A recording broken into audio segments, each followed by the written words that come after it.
They say that choosing the right woman to be your wife is one of the most important decisions a man can make in his life. Yeah, it also applies to women choosing a husband, but this time I want to talk about how a narcissistic female can utterly destroy a man. Case in point, Jada Pinkett Smith. We have been no strangers to the Smiths' relationship rumors and scandals. From the gossip that they were on an open relationship to the pathetic display of cockery when Entanglegate was made public to the outrageous Chris Rock slap, there's no shortage of cringe moments that signal Will Smith is suffering. Now, it's easy to jump into conclusions and say that, well, he married a narcissist and that he should have seen it coming from a mile ago. And yes, it's true, nobody put a gun to Will Smith's head to coerce him into marrying Jada.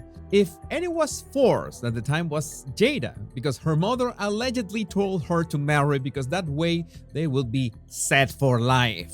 And she was not wrong. Well, mothers know. But the problem is that the benefit of hindsight can be really misleading. Oh, he should have dumped her a long time ago. But it's never that easy because a narcissist, whether if it's a man or a woman, will exert their influence and manipulation in a rather gradual way, like the proverbial frog in the boiling water. So the main takeaway from this video is which signals in Jada and Will we can spot so you learn to identify these traits, which red flags should be of concern, and ultimately how to decide if you have to cut the relationship for good. Counterintuitively, the best way to address this situation is to establish a current state of affairs and work our way backwards so we can have a better understanding of how could this be avoided. And the current state of affairs is that on October 2023, Jada stated that she and Will had been separated for 7 years. And a lot of people say that this was not surprising. I already mentioned the open relationship rumors, which by the way were exacerbated with Will's pictures with Margot Robbie while they were working on the Suicide Squad movie, and the entanglement of Jada with August Alsina, one of their son Jaden's friends. So even if this situation is not that surprising, what triggers a tsunami of second-hand embarrassment is how public it has been. And that is a critical characteristic of narcissistic personality disorder. The narcissist thrives in attention, but not in any kind of attention, because there has to be a complex power dynamic at the same time. In Will and Jada's example, there is no better way to understand this than to remember the Chris Rock slap, especially the way Smith embarrassed himself with such an outlandish action that, most importantly, happened in the night that was going to be his highlight after decades of hard work in the film industry. I'm sure Jada truly enjoyed the way Will completely obliterated his Oscar night, his reputation, and even his dignity, defending her from Chris' remarks. He just stood up, went straight to Rock, and did the most stupid thing in front of a live audience of millions and by extension, the world. But perhaps the real reason why he overreacted like that might be in the fact that he had a very dark past in regards to his relationship with his mom and dad. And this anecdote, in his own words, is revealing. When I was 9 years old, I watched my father punch my mother in the side of the head so hard that she collapsed. I saw her spit blood. Within everything that I have done since then, the awards and accolades, the spotlights and the attention, the characters and the laughs, there has been a subtle string of apologies to my mother for my inaction that day, for failing her in that moment, for failing to stand up to my father, for being a coward.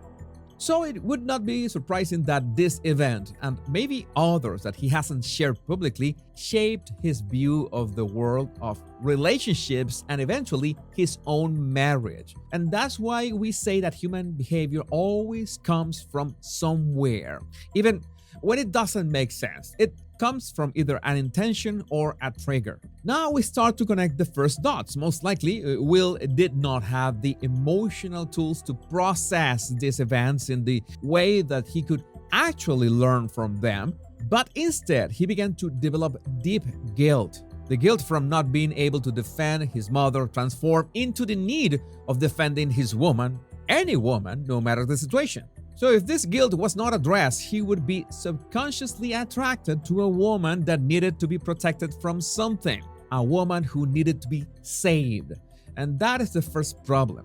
People with this kind of guilt act by looking for someone who is broken. So they have this second opportunity to prove themselves. This time I'm going to do it right. This time I will do what is expected of me no matter what. You can imagine that's the reason why they wrapped up that Red Table Talk cringe fest with the words, "We ride together, we die together, bad marriage for life," which is perhaps the worst display of love that one can show given the circumstances. But you might be asking, what was Jada's plan all along? Or in other words, was there a plan after all? Well, again, we need to take a look at her own words in her own book, Worthy, which, not gonna lie, if a narcissist had to title their book in the most passive-aggressive way, that word would be in the top 10. But coming back to the topic itself, she has claimed way too many times that Tupac Shakur, the rapper who tragically died by assassination in 1996, was her,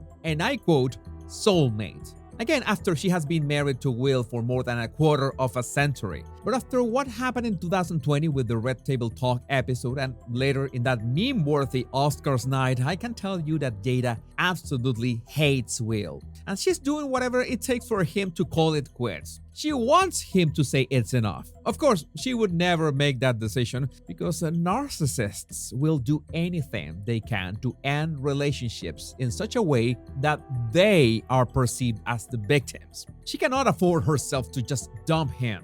From my professional perspective, what is going on here is that the same humiliation that we have seen in these years has been happening behind closed doors with family, friends, and of course, their children. But what Jada hadn't realized that she had married an ultra-competitive AAA achiever.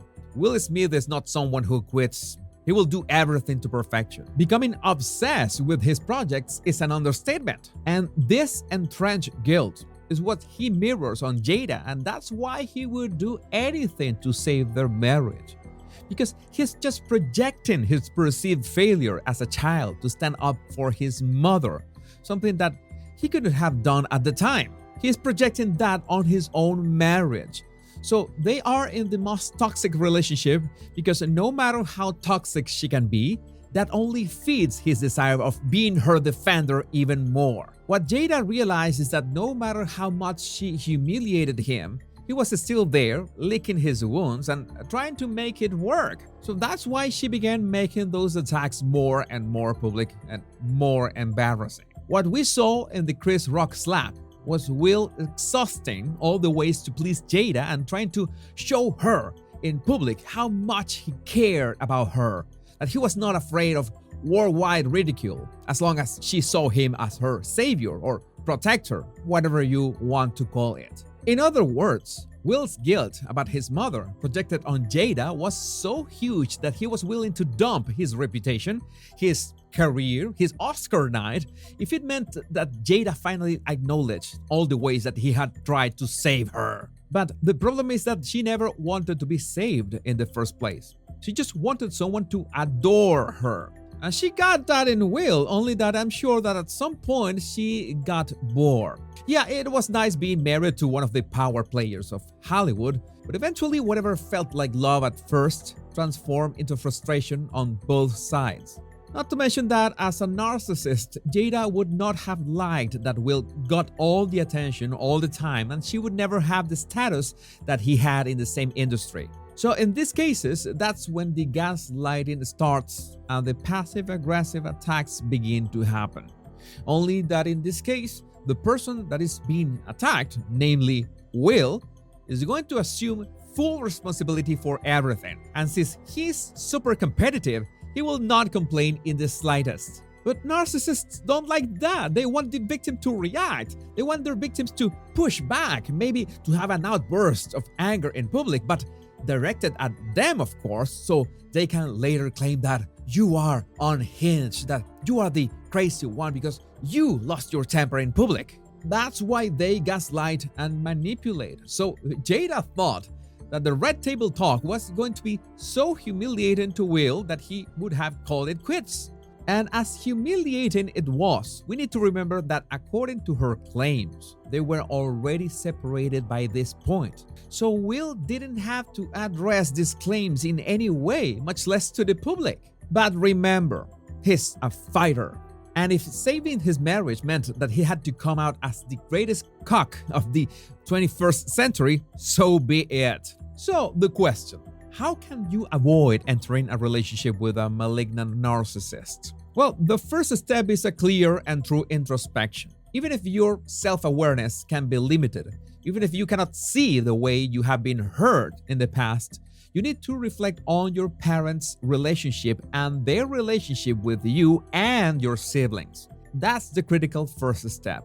And part of that step is not assuming that no matter the nature of the toxicity in those family ties, that you could get away unscathed from such a situation. In fact, that is an integral part of your self-awareness and self-love. You have to assume that the relationship between your parents, their relationship with you, and your siblings will affect the way you approach relationships yourself. This is a fact of nature. There's no way around this. You need to take a step back and look at yourself like you were a third party, like a person that you need to take care of, someone that truly matters to you, and see how this person might have been affected by those events and the risks implied. If Will had done an introspection like this, he would have realized that this huge guilt was conditioning the way he approached relationships and the way he felt responsible, even if his partner humiliated him. If you want more insights and the right tools so you can navigate your self-discovery, I suggest that you download my free 100 body language tips, which will automatically subscribe you to my email list where I write regularly on these topics. Knowing yourself is a never-ending process, but it's the most rewarding journey of all. That will be the only way that you can truly live in your own terms and free from toxic influences and personalities that only want to take advantage of you. My body language buddies, don't forget to hit like and subscribe so you don't miss any of my body language tips and analysis. Much love and bliss.